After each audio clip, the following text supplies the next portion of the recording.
পঙ্গুতে আসছি, এখন বাসা হলো স্টেশন রোড। এখন কিভাবে যাবো এটাই চিন্তা করতেছি এই ঝামেলার মধ্যে। আসছি তো ওই শাহিন কলেজের ওই সাইডতে হাঁটতে হাঁটতে আসছি। লেবারি কাজ করি।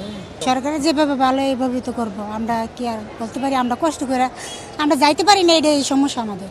এখানে আমরা মূলত যে যানবাহনগুলো যেগুলো আটকানো হইতেছে, যেগুলো সাধারণ যে যানবাহনগুলো সেগুলো সাধারণত আটকানো হইতেছে।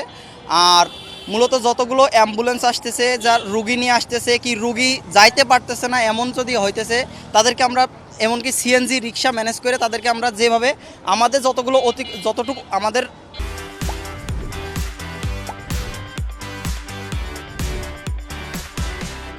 নিয়ন্ত্রণে আছে ততগুলো অতিক্রম তাদের করে দিতেছি। প্লাস তাদের এবং যে রুগীগুলো আসতেছে তাদের আমাদের যেই ব্যারিকেড যে পর্যন্ত আছে পুরো ব্যারিকেডটা তাদের কভার করে সেফটি সহ আমরা পার করে দিতেছি। এই পাশে আমাদের যে মহাখালী টার্মিনালের এই সাইডে যে আছে, এই সাইড থেকে আমরা ওদের পুরো আমাদের প্রোটোকল দিয়ে তাদের বের করে দিতেছি।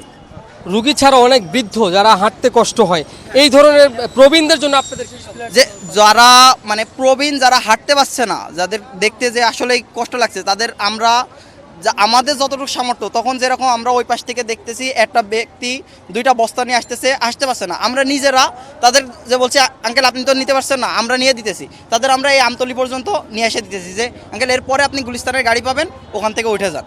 এইভাবে আমরা তাদের সাহায্য করতেছি।